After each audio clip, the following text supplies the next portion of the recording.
Hello everyone, আজকে হচ্ছে 2025-এর মে মাসের 20 তারিখ। তো আমি যাচ্ছি 2026-এর ফল সেশনে মাস্টার্স প্রোগ্রামের জন্য বাইরে অ্যাপ্লাই করার জন্য। তো আমরা জানি ইংরেজি কান্ট্রিগুলোতে আমি যদি পড়াশোনা করতে যেতে চাই, প্রথম ধাপ হচ্ছে আমাকে ইংরেজি জানতে হবে এবং আমি যে ইংরেজি জানি এটা তাদের কাছে আমি প্রুভ করব কিছু টেস্টের মাধ্যমে। এর মধ্যে একটি হচ্ছে IELTS। তো বাইরে যাওয়ার ক্ষেত্রে প্রথম ধাপই হচ্ছে IELTS দিতে হবে। আরও অনেক টেস্ট আছে, TOEFL আছে, ডুওলিঙ্গো আছে। সো আমি যেহেতু IELTS দিতে চাচ্ছি, তো আমার IELTS প্রিপারেশন আজকে থেকেই শুরু। যদিও 1.5 মাস পরে আমার ফাইনাল পরীক্ষা আছে, তো ফাইনাল পরীক্ষা থাকলেও আমি দুইটা জিনিস একসাথে প্রিপারেশন নিতে চাচ্ছি, এই যাতে আমি এক্সামের পরে কি করব, কি করব না, কি করা উচিত। এবং আমরা নর্মালি জানি যে আমাদের একটা ফাইনাল পরীক্ষার পরে আমরা অনেক রিল্যাক্সে চলে যাই, অনেকটা সময় ব্যয় হয়, যেহেতু জুলাই মাসে আমার ফাইনাল পরীক্ষা। সো আমার আসলে হাতে এত সময় থাকবে না যে আমি আমার পরীক্ষার পরে রিল্যাক্স করে অনেকটা সময় ব্যয় করতে পারবো। আমি যাতে পরীক্ষাটা শেষ হওয়ার পরই আমার কি করতে হবে, আমার কি করা উচিত, এই জিনিসগুলো আমার আগে থেকে আমি যদি প্রিপারেশনটা শুরু করি তাহলে এগুলো আমার মাথায় থেকে যাবে। সো আমি খুব একটা বেশি সময় অপচয় বা ব্যয় হবে না। আমি আমার IELTS প্রিপারেশনটা শুরু করতে চাচ্ছি এবং আমি যে প্ল্যানগুলো করেছি সেটা আমি একটু শেয়ার করি। তো যারা আমার এই ভিডিওটা দেখছেন, আশা করি তারাও হয়তোবা বাইরে যেতে চাচ্ছেন, IELTS করতে চাচ্ছেন।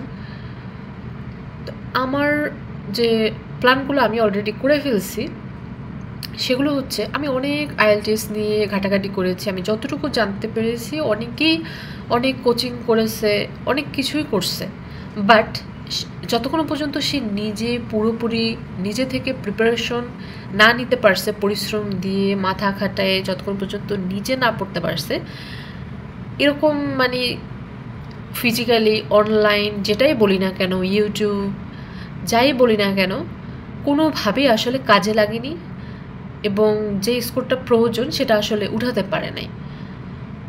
আর বিশেষ করে অনলাইনে হিউজ IELTS-এর জন্য রিসোর্স আছে।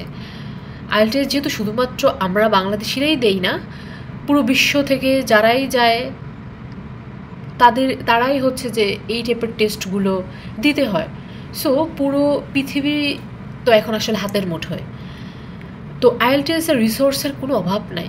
যদি কেউ চায় নিজের মন থেকে মেধা খাটায় গুছায় এগুলো গুছায় পড়লে আমার মনে হয় যে আমি যতটুকু ঘেটে বুঝতে পারছি যে কোচিং ছাড়াই সে হচ্ছে ভালো একটা স্কোর তুলতে পারে। বিশেষ করে এখন যে ChatGPT চলে আসছে, আর তো কোনো চিন্তা নাই আমরা কোন টিচারের কাছে যাব। ChatGPT-র চেয়ে বড় টিচার, এবং ChatGPT ছাড়াও আরও যে AI যেই অ্যাপগুলো, যেই ওয়েবসাইটগুলো তৈরি হচ্ছে, সামনে আরও আসবে, তো AI-র থেকে ভালো বন্ধু, ভালো শিক্ষক আর মনে হয় না যে দুনিয়াতে আর কেউ হতে পারে। তো AI বা বিশেষ করে আমি যেহেতু ChatGPT-টা ব্যবহার করি, তো এটা নিয়ে ঘেটে, এবং এটা তো এখন আমার রোজ দিনকার একজন আমার বেস্ট ফ্রেন্ড হয়ে গেছে। যখন যেটা মনে আসে সেটাই তাকে আমি প্রশ্ন করতে পারি এবং বেস্ট উত্তরটা আমি ChatGPT থেকে পাই, যেটা আমি কোনো মানুষের থেকে ওই বিশেষজ্ঞ না হলে আমি পাবো না। ChatGPT একমাত্র যে সব বিষয় বিশেষজ্ঞ। একটা মানুষ একটা দুইটা বিষয় বিশেষজ্ঞ হতে পারে, কিন্তু ChatGPT কিন্তু আপনি যা চান তাই আপনাকে দিবে। এবং পেইড ভার্সন যারা ব্যবহার করে তাদের তো আসলে যা চাবে তাই এবং বেস্ট সলিউশন ChatGPT দিচ্ছে এবং সামনে আরও ভালো কিছু দিবে। তো ChatGPT-র থেকে IELTS প্রিপারেশন নেওয়ার জন্য এর চেয়ে ভালো টিচার আর কেউ হতে পারে না। তো এর পরবর্তীতে আমি আরও ভিডিও শেয়ার করব। কোচিং সেন্টারে দাঁড়ে না ঘুরে এবং পকেটের হাজার টাকা না খরচ করে কিভাবে অনলাইনের, ইউটিউবের ফ্রি রিসোর্স ব্যবহার করে এবং ChatGPT-কে ব্যবহার করে IELTS-এর কীভাবে বেস্ট প্রিপারেশন নেওয়া যায়, আমি নিজে যেরকম এটা শুরু করতে চাচ্ছি, সেরকম আমি আপনাদের সাথে শেয়ার করতে চাচ্ছি।